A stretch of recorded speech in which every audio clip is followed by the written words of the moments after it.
Well, the song we chose was Blowing in the Wind by Bob Dylan. And I mean, obviously it's an incredibly iconic song. I think, it's one of his biggest songs. It's something so many people from, our generation still love. And so it felt really important to share that with a younger audience. And I think the lyrics and the message of the song are incredibly important with obviously everything that is going on, not only in this country, but in the world.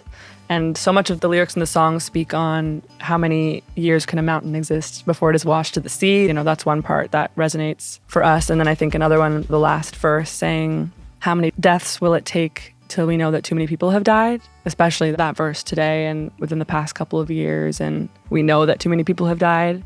It's really hard to watch what all the leaders in the world are doing to not necessarily fix this. Part of our duty as young people today is to sing these songs and to sing new songs and write new songs that can uplift and give us some hope that maybe one day there will be a better future. How many roads must a man walk down before you call him a man? How many seas must a white dove sail before she sleeps in the sand? Yes, and how many times must the cannonballs fly before they're forever banned? The answer, my friend, is blowing in the wind.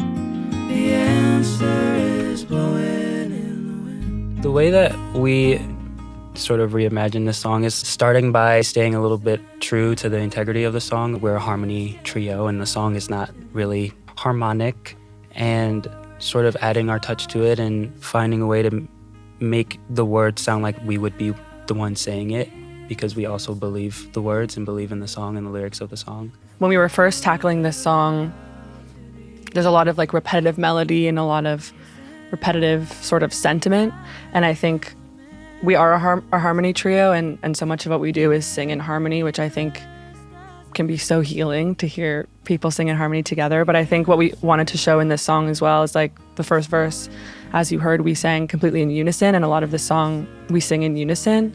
And I think that has such a deeper meaning as well, when we're singing with one voice and together. And if you've noticed, we close our eyes a lot when we sing together, because when we're singing in unison together, it really feels like home. I think it's a beautiful thing when people can sing in unison and in harmony together and just show that, music is healing and we're all one voice and we're kind of all in this together. So we're three very different people, and when we sing together, it sounds like one person. And that feels sort of symbolic in terms of the country and the world and the differences that separate us, but really we're all pretty much the same person.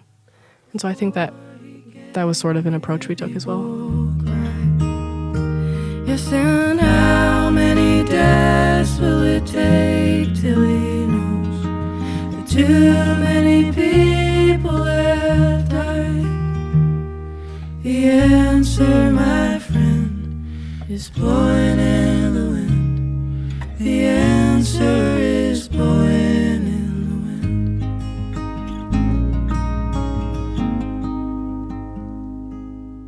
I would say our identities definitely influence our artistry and our musical abilities. I think we all come from very different places. I'm from the South. Senya's from New Jersey. Maya's not even American, but we've utilized those backgrounds to make this fusion of one whole thing that works. It's great, because then I learned so much from them and I learned so much from myself and what I'm capable of.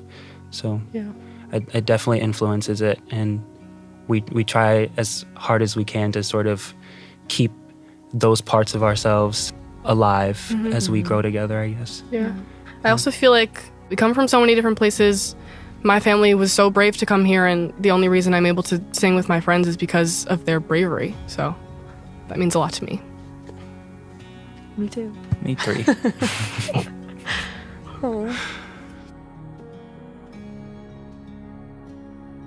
When we're interacting with our fans, I feel like it gives, well, it's kind of I would say maybe not transactional, but kind of a two-way thing where I feel like they're able to see themselves in music and on stage, and we're able to sort of see ourselves. Because I feel like our fan base is pretty diverse, and we're pretty diverse. And I think that it's nice to look out in the crowd and see someone that looks like me, that is maybe from the same background that I'm from, and you know, and for them to feel represented and feel like someone is doing something for them as well, which is nice. I think we've put a lot of that into our writing as well. Like, I think especially with new stuff, I think we're writing a lot more about our backgrounds as people and more of our story rather than just kind of scratching the surface in terms of relationships and love. I mean, obviously there's a lot of that too, but even sonically, like, I think we're using a bigger palette than we had been before. Yeah. Just because we've grown as people a lot and have discovered ourselves in a way that maybe we hadn't previously, and now we have a bigger scope to use. And I think that's gonna broaden the people that feel related to our music as well.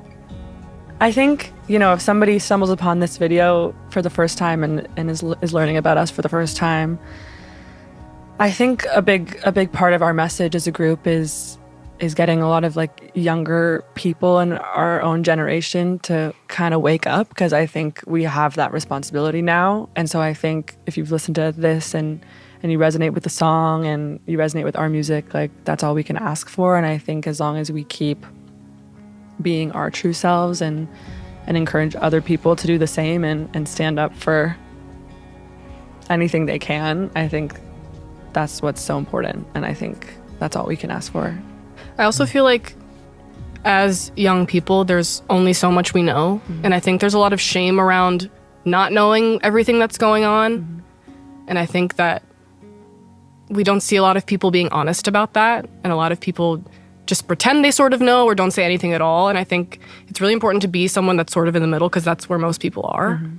And so I'm admitting I don't know everything. I don't think that we have all the answers or anything, but I think it's important that we all admit that we can grow together and learn more and be curious. Open dialogue, have conversations. Open dialogue, We have so many conversations, and it's not always like butterflies. It's not always like rainbows and butterflies and all that. Like, we disagree and we converse and we communicate, and I think we ask that others do the same, because that's how we grow. Yeah. It's all we've It's what the world needs, man. More conversation. It's true.